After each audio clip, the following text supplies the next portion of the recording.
আমার অভয়নগর উপজেলা এবং নোয়াপাড়া পৌর বিএনপি এবং অঙ্গ সহযোগী সংগঠনের ভাইরা আপনারা ঘরে ঘরে এই অঞ্চলের মানুষের কাছে পৌঁছে দিয়েছিলেন। আপনাদের ডাকে সাড়া দিয়ে এই অঞ্চলের মানুষ সেদিন ভোট কেন্দ্রে যায়নি। কার্যত 2 থেকে 5% ভোট পড়েছিল। আপনারা জানেন সেদিন ভোট কেন্দ্র জনগণ নয়, সাধারণ ভোটারেরা নয়, বানরেরা দখল করেছিল। আজকে সেই আবারও বানরের পিঠা ভাগাভাগির উৎসব আগামী 29 তারিখে হতে যাচ্ছে এই অভয়নগরে। আমাদের দায়িত্ব আবারও সেই প্রহসনের নির্বাচন বয়কট করা। আপনারা নিশ্চয়ই জানেন বাংলাদেশ এখন এক চরম ক্রান্তিকাল অতিক্রম করছে। সম্প্রতি আপনারা দেখেছেন সাবেক সেনা প্রধানকে মার্কিন যুক্তরাষ্ট্র ভিসা নিষেধাজ্ঞা দিয়েছে। আপনারা দেখেছেন সাবেক পুলিশ প্রধানের সমস্ত সম্পদ ক্রয় করা হয়েছে, অর্থাৎ বাজেয়াপ্ত করা হয়েছে। আপনারা দেখেছেন আমাদের পার্শ্ববর্তী জেলা ঝিনাইদহের একজন সংসদ সদস্যকে নির্মমভাবে হত্যা করা হয়েছে প্রতিবেশী রাষ্ট্রে, যার মরদেহ আজ এতদিন পরেও খুঁজে পাওয়া যায়নি।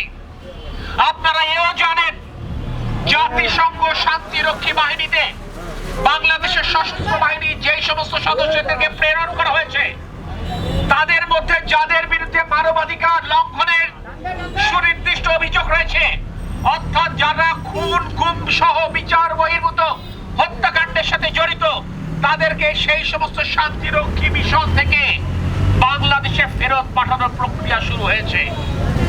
এই যখন দেশের অবস্থা, তখন এই রকম একটি সাজানো পাতানো নির্বাচনের মাধ্যমে বাংলাদেশের সংকট মোচনের কোনো সুযোগ নেই।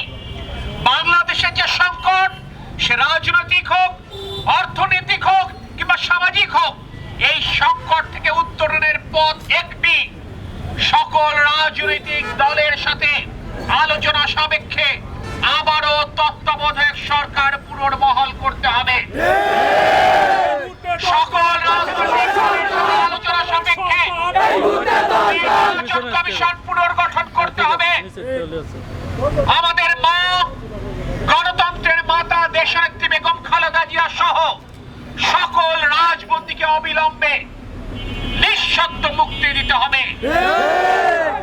সকল রাজনৈতিক দলের জন্য লেভেল প্লেইং ফিল্ড নিশ্চিত করতে হবে এবং তারপর যে জাতীয় সংসদ নির্বাচন অনুষ্ঠিত হবে, সেই নির্বাচনে বাংলাদেশ জাতীয়তাবাদী দল আমাদের প্রিয় নেতা দেশনায়ক তারেক রহমানের নেতৃত্বে ধানের শীষ প্রতীক নিয়ে অংশগ্রহণ করবে।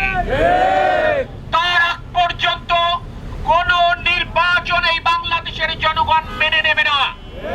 আর যে নির্বাচন বাংলাদেশের জনগণ মানে না, মেনে নেবে না, সেই নির্বাচনে বিএনপি পরিবারের কারোর সম্পৃক্ত হবার কোনো সুযোগ নেই।